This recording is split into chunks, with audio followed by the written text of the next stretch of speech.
Good morning, everyone. This is Poonam here, your SSC teacher from Vishal School, Una.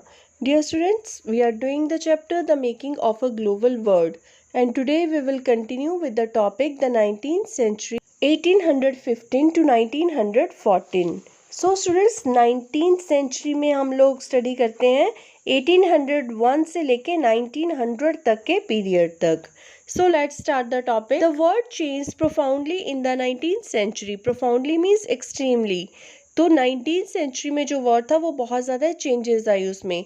Economic, political, social, cultural and technological factors interacted in complex ways to transform societies and reshape external relations. तो economic, political, social, cultural, तो ये बहुत सारे factors थे जिन्होंने society को shape देने में, चेंज करने में हेल्प की. Economists identify three types of movement or flows within international economic exchanges.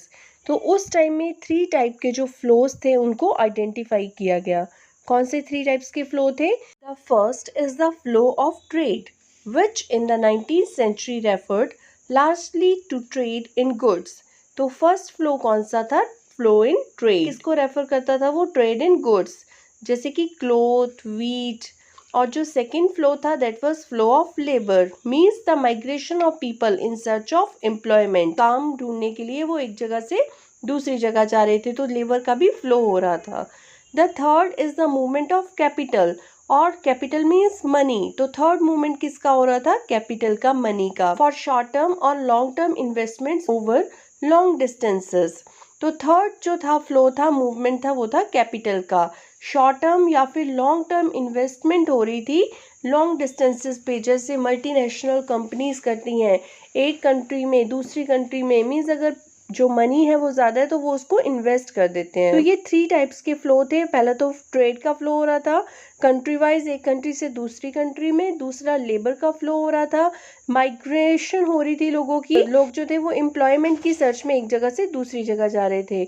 और जो थर्ड था वो कैपिटल का मूवमेंट हो रहा था एक प्लेस से दूसरे प्लेस में, एक कंट्री से दूसरी कंट्री में. All 3 flows were closely interwoven and affected people's lives more deeply now than ever before. तो ये जो तीनों टाइप के फ्लोज हो रहे थे आपस में एक दूसरे से बहुत ज़्यादा इंटरेक्टेड थे, इंटरवूवन थे, मीन्स एक दूसरे से रिलेटेड थे और लोगों की लाइफ को बहुत ज़्यादा अफेक्ट कर रहे थे. The interconnections could sometimes be broken. For example, labour migration was often more restricted than goods और कैपिटल फ्लोज. तो ये इंटरकनेक्शंस कभी कभी ब्रेक भी हो जाते थे, रुक भी जाते थे. जैसे कि जो लेबर माइग्रेशन हो रही थी, लेबर एक जगह से दूसरी जगह माइग्रेट हो रही थी, उनके ऊपर रिस्ट्रिक्शंस लगा दी जाती थी. तो इस तरह से फिर कभी कभी इसमें ब्रेक भी आ जाती थी. Yet it helps us understand the 19th century world economy better if we look at the 3 flows together. फिर भी अगर हम तीनों फ्लोज को, तीनों मूवमेंट्स को इकट्ठे स्टडी करेंगे तो हम 19th century की जो इकोनॉमी थी उसको एक बेटर तरीके से अंडरस्टैंड कर पाएंगे. Our next topic is a world economy takes shape, कि किस तरह से एक वर्ल्ड इकोनॉमी ने shape Lee.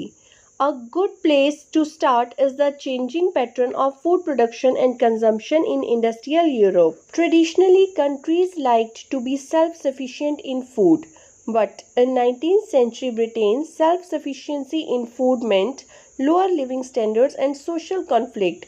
Why was this so? तो पैटर्न में फिर कुछ और चेंजेस आई. ट्रेडिशनली तो अगर बात की जाए तो कंट्रीज उस टाइम में सेल्फ सफिशिएंट होना फूड में काफ़ी समझती थी कि वो अपने लिए फूड ग्रो करेंगे, वो that is enough. But 19th century Britain में ऐसा हुआ कि जो लोग सेल्फ सफिशिएंट थे फूड ग्रो करने में, मेंट लोअर लिविंग स्टैंडर्ड्स. इसका मतलब ये था कि वो लोग लोअर लिविंग स्टैंडर्ड्स के हैं. और सोशल कॉन्फ्लिक्ट तो मीन्स वो लोग जो सिर्फ अपनी नीड के लिए, अपनी नेसेसिटीज़ को फुलफिल करने के लिए ग्रो कर रहे थे फूड को, तो वो लोग लो स्टैंडर्ड के थे. तो ऐसा क्यों था? Population growth from the late 18th century had increased the demand for food grains in Britain. So late 18th century में जब population growth increase होने लगी तो ब्रिटेन में food grains जो थे उसकी डिमांड भी बढ़ने लगी. मीन्स कि जैसे जैसे पॉपुलेशन बढ़ रही थी वैसे वैसे फूड की डिमांड भी इंक्रीज हो रही थी. As urban centres expanded and industry grew, the demand for agricultural products went up, pushing up food grain prices. तो जैसे जैसे अर्बन एरियाज जो थे वो एक्सपेंड करने लगे, इंडस्ट्रीज बढ़ने लगी, तो फिर एग्रीकल्चरल प्रोडक्ट्स जो थे वो उनकी डिमांड भी इंक्रीज होने लगी, और फिर फूड ग्रेन प्राइसेस जो थे वो भी इंक्रीज होने लगे क्योंकि लोगों का इंडस्ट्रीज की तरफ भी माइंड डाइवर्ट हो गया। तो under pressure from landed groups the government also restricted the import of corn. Landed groups कौन से थे? जो उस टाइम में जमींदार वगैरह होंगे, तो उनके प्रेशर में आके गवर्नमेंट जो थी उन्होंने जो कॉर्न इंपोर्ट हो रहा था उनकी कंट्री में उस पर रिस्ट्रिक्शंस लगा दी। The laws allowing the government to do this were commonly known as the corn laws. तो इसको कॉर्न लॉज का नाम दिया गया इन लॉज को। Now 1 mark question can come, what do you mean by corn laws? तो corn laws were tariffs and other trade restrictions on imported food and grain. Food import हो रहा था उसके ऊपर जो restrictions लगाई गई थी that is known as corn laws. Corn law को इंट्रोड्यूस किया गया था ब्रिटेन में टू प्रोटेक्ट डोमेस्टिक फार्मर्स। जो डोमेस्टिक फार्मर्स थे उनको प्रोटेक्ट करने के लिए अगेंस्ट फॉरेन कंपटीशन, कि उनको किसी टाइप का कोई भी कंपटीशन ना हो। After the corn laws were scrapped means finished, abolished, food could be imported into Britain more cheaply than it could be produced within the country. फिर जब कॉर्न लॉज को एबॉलिश कर दिया गया, ख़त्म कर दिया गया, तो फिर जो फूड इंपोर्ट हो रहा था ब्रिटेन में वो ज़्यादा चीप हो गया। इवन कि जो कंट्री में ग्रो कर रहे थे, जो ब्रिटेन में ग्रो कर रहे थे, उससे भी ज़्यादा चीप रेट पे प्रोवाइड होने लगा लोगों को। British agriculture was unable to compete with imports. तो ब्रिटिश एग्रीकल्चर को इस टाइम में कंपटीशन करना, जो इम्पोर्ट हो रही थी वहाँ पे एग्रीकल्चर जो क्रॉप्स, उनके साथ डिफ़िकल्ट हो गया। Vast areas of land were now left uncultivated. तो फिर वहाँ पे इस चीज़ का क्या इफेक्ट हुआ? अब देखिए, बाहर से चीप रेट्स पे अवेलेबल हो रहा था लोगों को, ब्रिटेन में जो बहुत बड़े एरियाज थे लैंड के, उनको अनकल्टिवेटेड छोड़ दिया गया। And thousands of main and women were thrown out of work. तो हजारों जो मेन और वुमेन थे उनको काम से निकाल दिया गया। दे फ्लॉक टू द सिटीज और माइग्रेटेड ओवरसीज। तो फिर वो वहां से सिटीज में चले गए या फिर दूसरी कंट्रीज में चले गए। As food prices fell consumption in Britain रोज।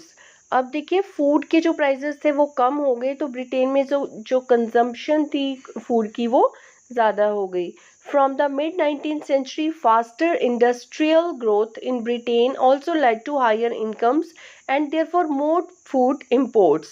तो फिर 19th सेंचुरी के मिड में ज़्यादा जो इंडस्ट्रीज थी वो ग्रो हुई ब्रिटेन में, जिससे लोगों की इनकम इंक्रीज हो गई और फिर ज़्यादा फूड जो था वो इम्पोर्ट होने लगा।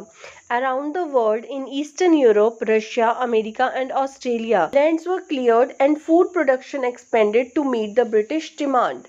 तो फिर उसके बाद पूरे वर्ल्ड में, यूरोप में, रशिया में, अमेरिका में, ऑस्ट्रेलिया में और ज़्यादा लैंड जो थी वो क्लियर की गई फूड के लिए, एग्रीकल्चर के लिए, और जो फूड प्रोडक्शन था वो एक्सपेंड हुआ, तो ब्रिटेन की जो डिमांड थी फूड की उसको फुलफिल करने के लिए। That's all for the day. Thank you. Have a nice day.